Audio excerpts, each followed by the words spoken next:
Hello, everybody, and welcome back to What's the Word? Today is Monday, January 11th, 2021. And today the word comes from Matthew 6, verse 27, which reads, "And who of you by worrying can add 1 hour to the length of his life?" Now, I think that's pretty self-explanatory, but from that, I want to say that God has a plan for you. The only thing that you're doing by worrying and getting anxious is weighing on your mental and physical health. If that's not enough, it's repeated in the Bible in Luke chapter 12, verse 25, which says, "And which of you by worrying can add 1 hour to his life's span?" When I decided to make this video, I was going to title it "Getting It Together," and it just so happens that one of my favorite pastors that I watch from Chicago, Fellowship Chicago, his sermon title yesterday was "Get It Together," and he preached from Luke 15, which is the story of the prodigal son. If you don't know that story, I advise you to go read it, Luke chapter 15.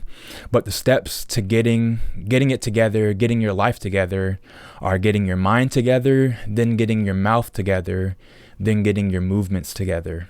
And some Bible verses to support that. Getting your mind together, as he thinks in his mind, so he is in behavior. And getting your mouth together, life and death are in the power of the tongue. So once you get those things together, the movements can finally come together in your life. Moving on to scoreboard watching and starting in college basketball with Maryland.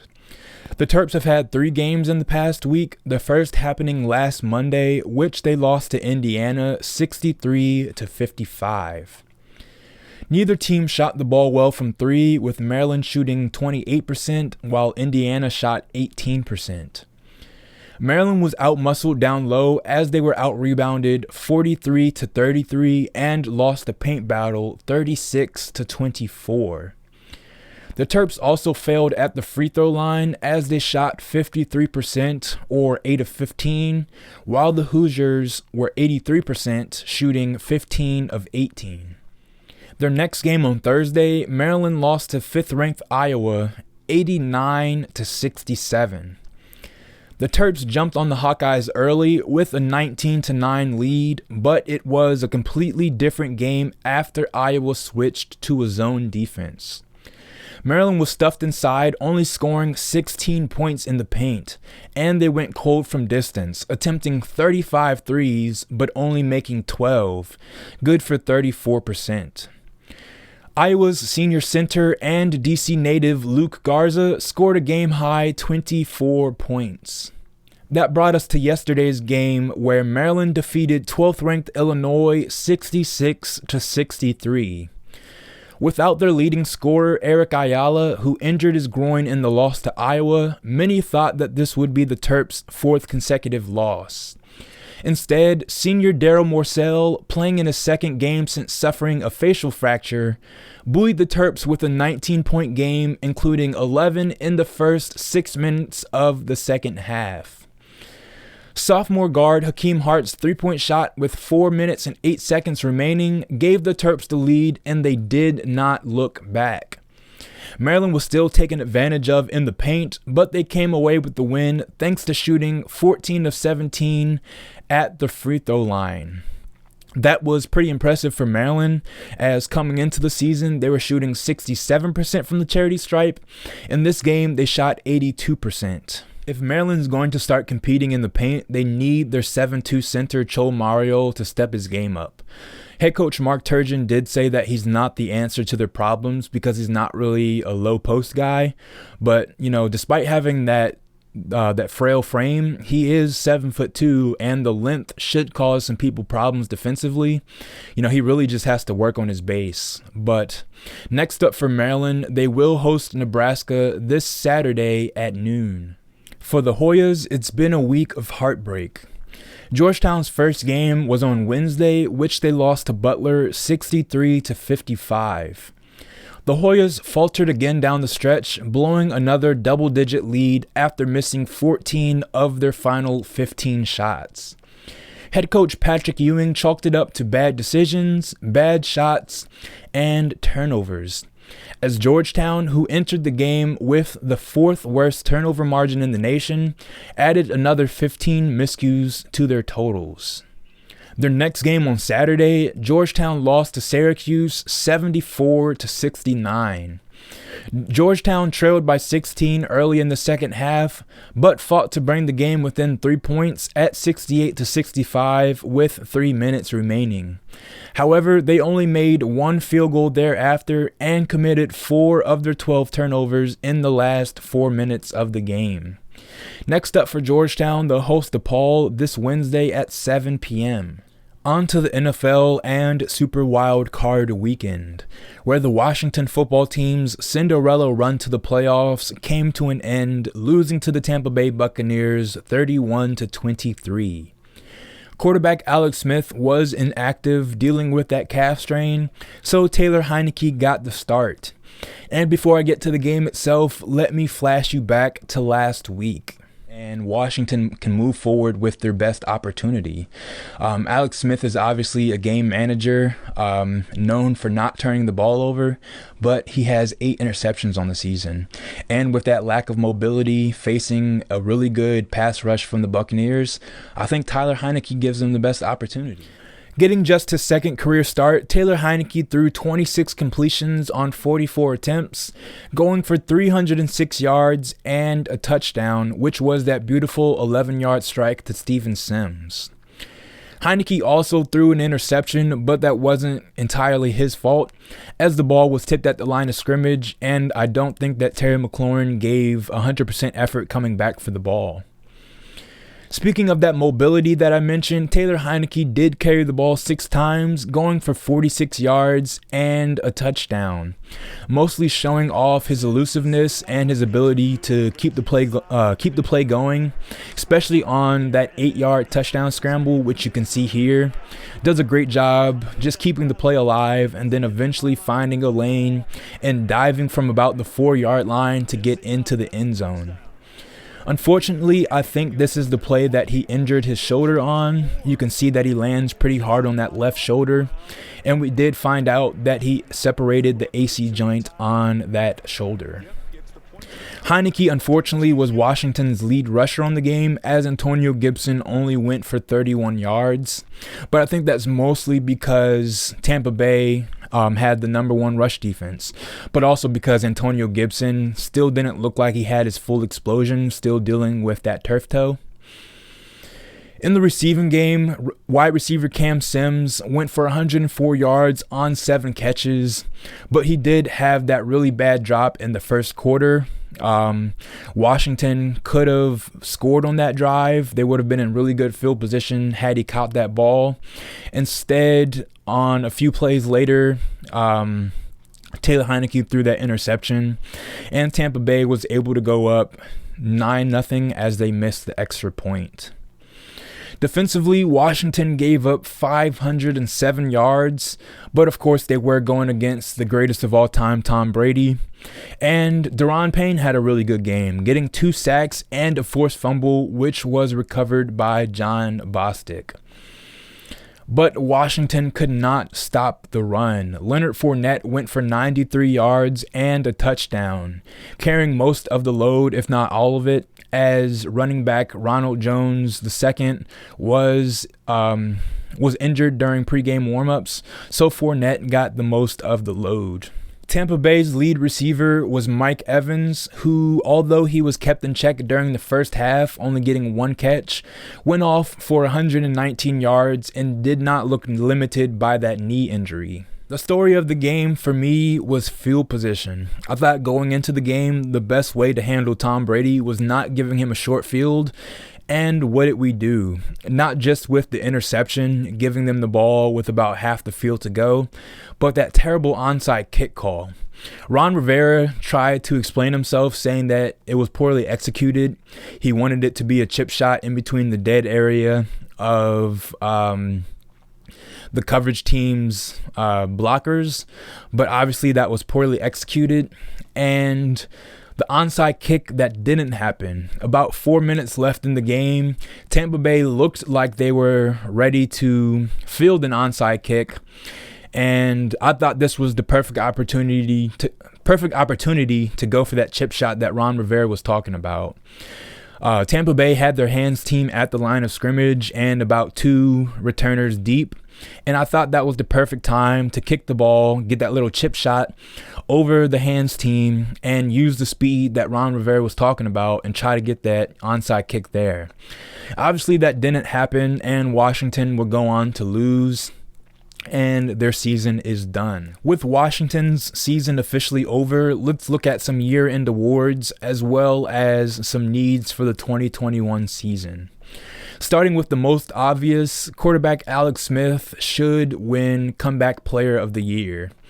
From missing almost 2 years, 17 surgeries, almost losing his life, losing his leg, to starting 6 games and playing in 8, I don't think anybody comes close to competing for the Comeback Player of the Year.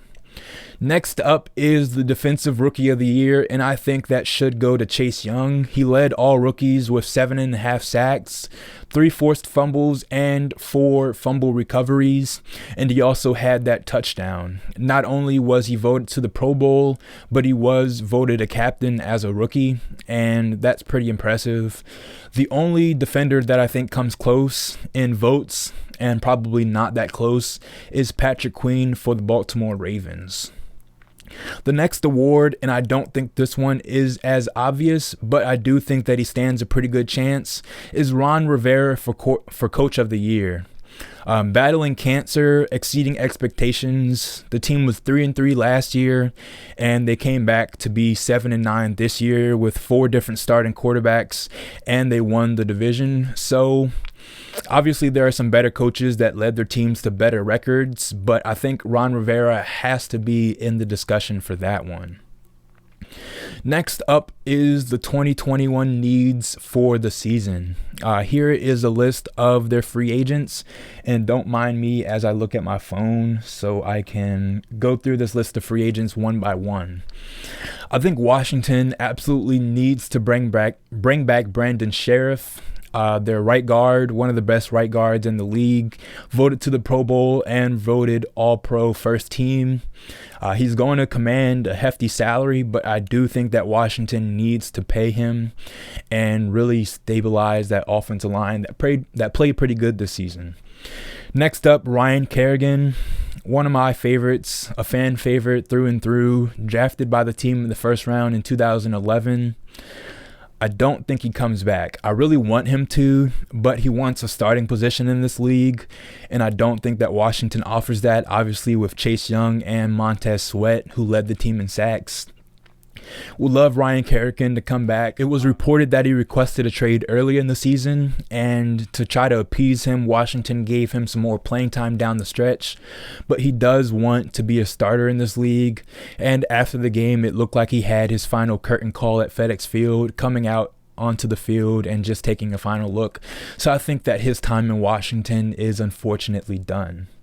Next up, Thomas Davis already said he's going to retire. Kevin Pierre-Louis, or Kevin Pierre-Louis, I don't really know how you pronounce it. I think it's Louis, might be Louis, but he did pretty good at the linebacker position this year. Missed the final couple weeks with injury, but he did say after the game that he thinks that this is a really special team, having played for Pete Carroll and those Super Bowl winning Seattle Seahawks. That's really high praise, so maybe he comes back, maybe he doesn't. Next up is Ronald Darby, and he formed a really good cornerback duo with Kendall Fuller on the outside. In the playoff game, he was kind of torched, but I think that he did enough to prove that he does deserve a long-term contract. And as a native of the D.C. area, I think that he stands a pretty good chance to return, if obviously that he comes at the right value. The next is kicker Dustin Hopkins. He's gone. Enough said on that. He missed, 7 field goals, 2 extra points. He is the franchise leading scorer, but he's gone. Reuben Foster, failed attempt to stabilize the linebacker position, never played in Washington, injured his Achilles again, injured his ACL. I don't think he comes back. Next is Ryan Anderson. He didn't get a lot of playing time this year. I don't know the exact number of snaps he played, but if Ryan Kerrigan is gone, I could really see him coming back. They were really high on him a few years back when they drafted him. Obviously buried behind Montez Sweat and now Chase Young, and then Ryan Kerrigan, and one of their draft picks this year, James Smith-Williams, got a lot of PT over Ryan Anderson. If he comes back at a good value, I think he could be a good piece for Washington, but he probably tries to move on and just add value to another team. Next up is their long snapper, Nick Sundberg. You don't really see long snappers moving on too often. He's played for Washington since 2010, came into the league in 2009 with Carolina on their practice squad. I think they re-sign him. If not, he was a really stabilizing force on their special teams, one of the most consistent long snappers in the league. It would be nice to bring him back. If not, they can go elsewhere with that. Next up, Fabian Moreau. He had the interception earlier in the season, but I think he kind of faltered down the stretch. He is unrestricted, so I think he finds a home elsewhere and moves on from Washington. Kyle Allen is a restricted rights free agent. I think exclusive restricted rights free agent, so I think that Washington re-signs him. Ron Rivera is obviously high on him. He knows the system. I think he comes back. Jeremy Sprinkle, tight end, gone. He had a catch in the playoff game, but other than that, I think that Jeremy Sprinkle is a bum. No offense to him, even though I don't know how you can't take offense to being called a bum.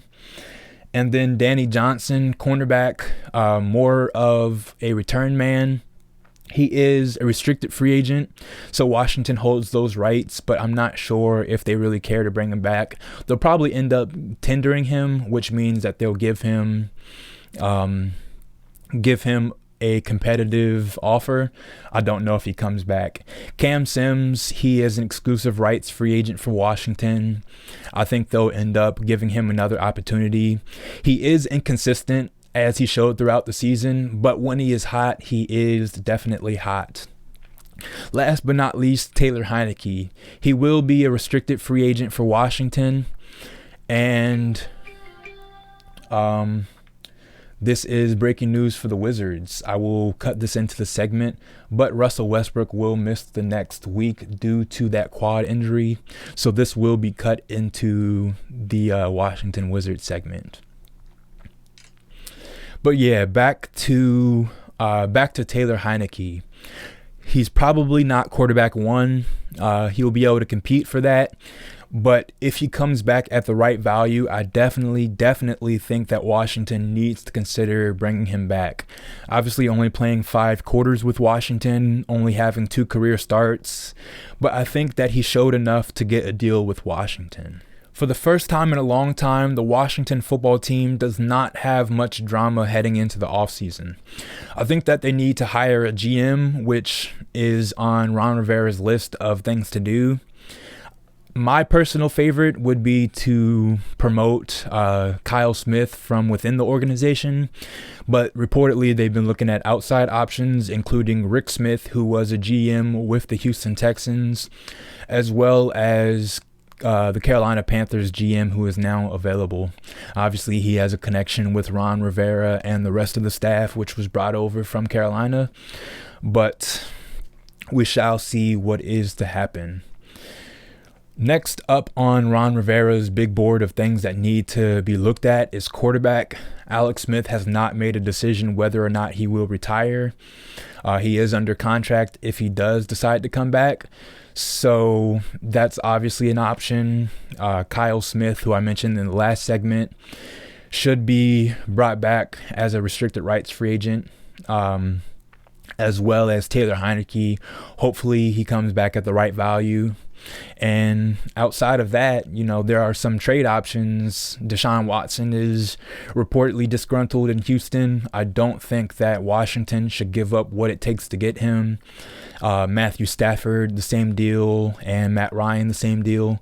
Cam Newton is a free agent, but we shall see what happens. I don't think that they should draft a quarterback in the first round, even though I am high on Zach Wilson from BYU. There are other needs on this team, and I don't think that they should draft a quarterback first round.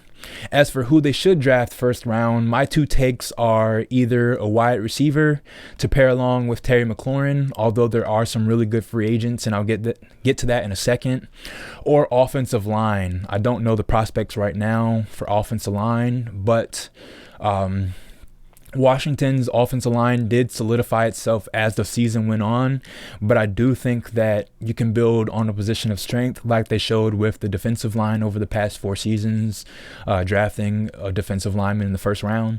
So I think that would be Washington's pick at number 19. That is where they'll be drafting in the 2021 NFL draft. Other than that, actually, let me look at the receivers that will be available. Back to the receivers that will be available through free agency. Here's the graphic. I will, of course, be looking at my phone again. Number 1 on that list is Chris Godwin. I don't think he has a chance of leaving Tampa Bay. So let's go with some realistic options. Allen Robinson from Chicago. I think that is my best bet. Washington tried to throw money at Amari Cooper this past offseason. So I think they try to do the same thing to solidify, some weapons for whoever is the quarterback. So Allen Robinson is a good bet for me. Will Fuller from the Texans, really good receiver. I think that's another possibility. But other than that, I don't really see any of these guys being big options for Washington. AJ Green, he is an underdog. Obviously hasn't had the best couple past seasons with Cincinnati, but he could use a new home, and he's a big body receiver and would take a little bit of the pressure off of Terry McLaurin. Juju Smith-Schuster, he is a distraction. I know a lot of people will say he's a free agent, bring him in. But Ron Rivera has obviously made it a key to bring in guys who will positively affect the culture, and I don't think he is one of them.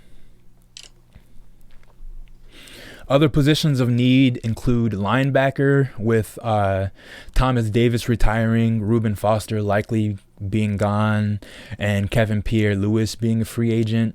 I think linebacker is a big position of need for Washington. And the safety position, or cornerback, so defensive back in general, I think those are some pretty big bets for Washington to address in free agency or the draft. One last thing I'll throw out there. While it is hard to transition positions in the NFL, a guy like Landon Collins, he does play the safety position, but it looks like Cam Curl took his position. And if Landon Collins wants to stick around with Washington, obviously he has a big contract and it would hurt to release him. But if he wants to stick around in Washington, it would be cool to see him play in that hybrid linebacker or safety position. A lot of teams nowadays are going with 2 linebackers and 5 to 6 defensive backs on the field. So if Landon Collins, who is known more of as a box safety, is willing to take that role, then I think he can continue his career in Washington. The Baltimore Ravens exercise some playoff demons as well as some Titans in their lives, defeating the Tennessee Titans 20-13. Quarterback Lamar Jackson finally put an end to the narrative that he couldn't win big games or playoff games, throwing for 17 completions on 24 attempts, going for 179 yards, and that interception. Lamar Jackson did hold himself accountable for that interception, using some explicit words to describe it, but he got enough flack for that throw, so I won't continue to harp on him. But he did have a historic day on the ground. He ran 16 times for 136 yards, including that ridiculous 48-yard touchdown. But for the historical part, he did join Colin Kaepernick in two categories, joining Colin Kaepernick as the only quarterback to rush for 100 yards twice in the postseason, and the only quarterbacks to run for 100 yards and a touchdown in the postseason. Lamar Jackson was also sacked 5 times, and that's my biggest gripe with him. Obviously, he has the speed with his legs, so he can make anything happen, get outside the pocket. But I think on a couple occasions, he held the ball too long, specifically at the end of the first half. Baltimore mismanaged the clock for one, but he took that really costly sack, which kept Baltimore from adding more points on the board right before the half. Outside of that, the beneficiary through the air for Baltimore was none other than Marquise Hollywood Brown, who had 7 catches for 109 yards on 9 targets. So I'd been saying for the past couple weeks after Marquise came out on social media, basically calling for the ball more, that Baltimore had to do a better job of getting him involved in the game plan, and they did exactly that. Not just using him as a deep threat, but getting him some carries on end arounds, getting him some wide receiver screens, some slants, and some in and outs. The most notable of those being this ridiculous throw from Lamar Jackson, changing the throwing angle on his arm and somehow squeezing this one into Marquise Hollywood Brown, who made the reception. Throwing window. Just look at him. Just puts his curves right around the defender. Nick Zubnar had a chance. That's nice, though. That's a nice throw. You know he didn't see him.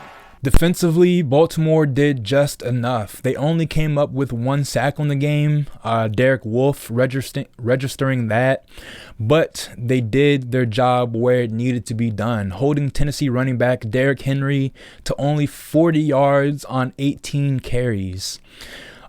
Throughout the game, I thought that Derrick Henry would eventually get going like he did in the Week 11 regular season matchup, as he went off in the fourth quarter and overtime after Baltimore did a good job managing him through the first 3 quarters. But in this game, that did not happen, and I really think that is the reason that Baltimore won. Justin Tucker missed a field goal, one from 52 yards out, and that did unfortunately snap a 58 consecutive streak of field goals made in the fourth quarter in overtime, being the regular season and the playoffs. But he did come back and make a do for himself, connecting on a 51-yarder right after that. Another point, well, the biggest story for me, 2 of the biggest stories actually. The first one being the Titans' decision to punt on 4th and 2 down late in the game. They were on Baltimore's 40-yard line, and Tennessee's coach Mike Vrabel took a lot of flack for that. I think that was a really bad decision, but he said that, he didn't want to give Baltimore good field position, considering that, they have Justin Tucker, one of the best kickers in the game. Obviously just mentioned that he missed a field goal, and he ended up connecting on that 51-yarder thanks to a drive that Baltimore had after that punt. Lastly, the game-clinching interception by Marcus Peters as the defense came out on the field and celebrated on the Titans logo. They caught a little bit of heat for this, but I think this was the perfect amount of pettiness. After the Titans' Week 11 win in the regular season, they did the same thing on Baltimore's logo, so I thought this was the perfect move. The one thing I didn't like pettiness-wise was after the game, Lamar Jackson ran off the field as well as the rest of the team without shaking the Titans' hands. Lamar Jackson did have a pretty good reason for it, saying that he thought that the Titans were disrespectful in the last game, obviously stomping on the logo and having some words for John Harbaugh, Baltimore's coach, at the beginning of the game. But I don't think that that's the type of pettiness that you want to show. You always want to show a little bit of sportsmanship, but that's in the past now. And next for Baltimore, they will head to Buffalo to face the Bills in the divisional round of the AFC playoffs this Saturday at 8:15 p.m. Woe to the Washington Wizards, who are now 2-8 after suffering a 3-game losing streak over the past week. The first game last Wednesday, they lost to the Philadelphia 76ers 141-36, despite Bradley Beal having a franchise record-tying 60 points. Brad did, however, have 57 points through 3 quarters, meaning he only scored 3 points in the fourth quarter, and that's really where you want your stars to take over the game. Speaking of stars in the fourth quarter, Russell Westbrook had a dislocated finger on his right hand and left the game with about 26 seconds remaining, but the game was pretty much over at that point. Washington trailed by as many as 21 in the game and rallied to take the lead with 5 minutes and 47 seconds left on the clock.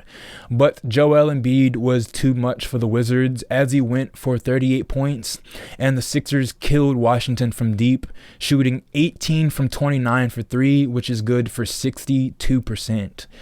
Seth Curry went for 28 points on 6 of 7 3-point shooting, going 6 for 6 before missing his final 3-point shot.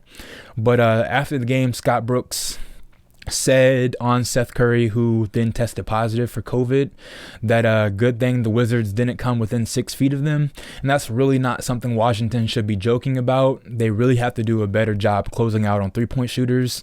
But it didn't get any better against the Boston Celtics as the Wizards lost on Friday 116-107. Bradley Beal had another good game, going for 41 points, meaning he scored 101 points in 2 games to become the league's leading scorer at 35 points per game. But another blown game for Brad Beal as Washington lost.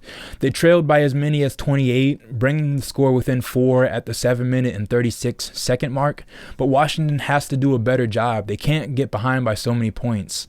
21 against the 76ers, 28 against the Celtics, and then skipping ahead a little bit, they trailed by 24 against the Miami Heat.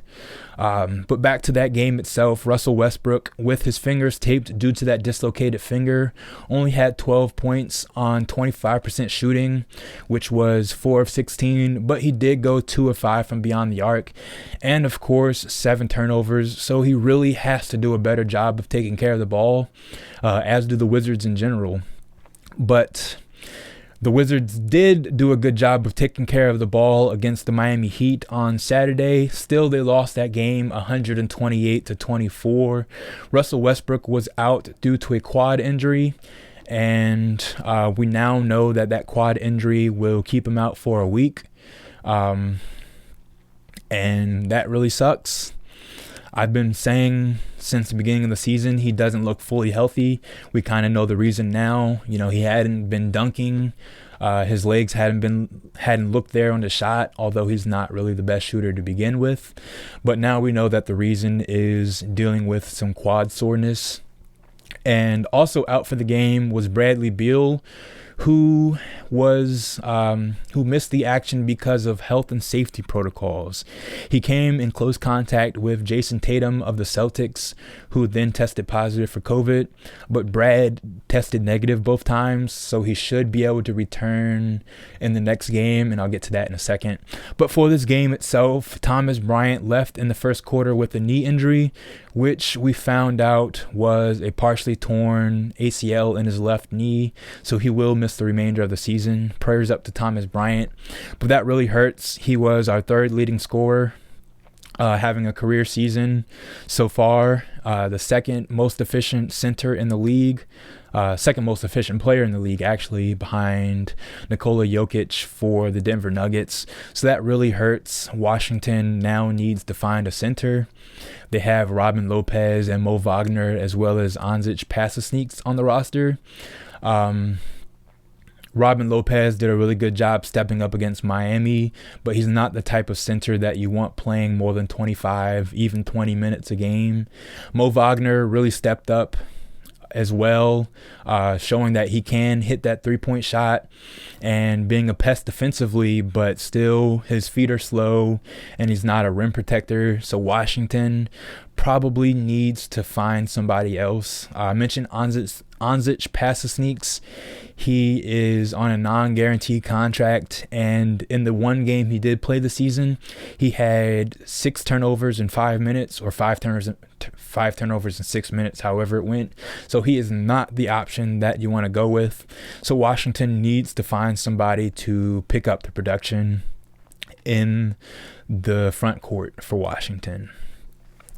As for the bright spots on that game, even though there really aren't any moral victories, Garrison Matthews, one of Washington's two-way players, had a 22-point game off the bench, going 4 of 7 from 3 and having 2 steals. He showed a lot of defensive effort against the Celtics, and he did so again against Miami, leading Washington on the run that brought them back into the game.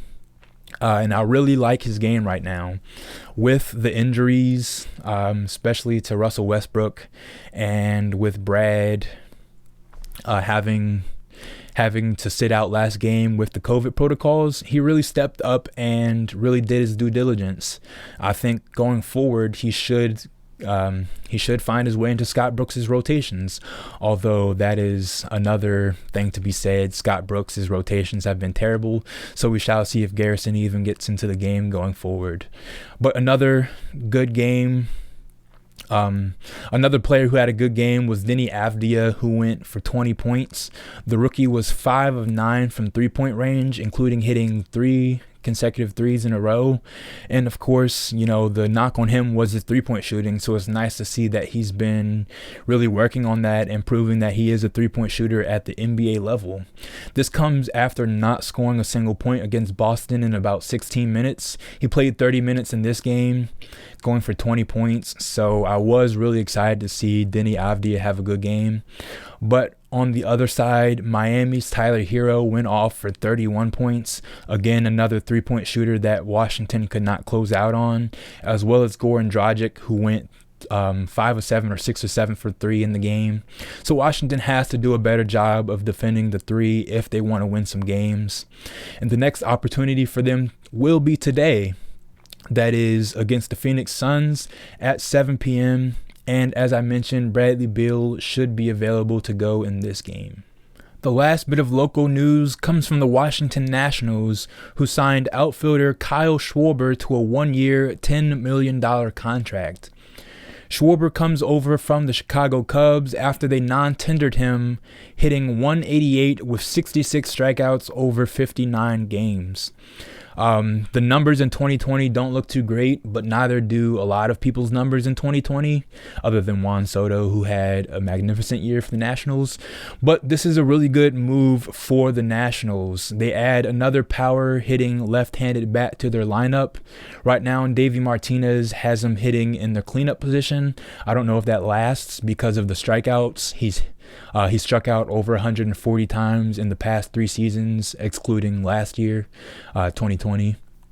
But, he makes Washington's lineup deeper, and I'm excited about the move. Last but not least, with the college football championship taking place tonight at 8 p.m., I will give my prediction on the game. I believe that Alabama will defeat Ohio State 28-25.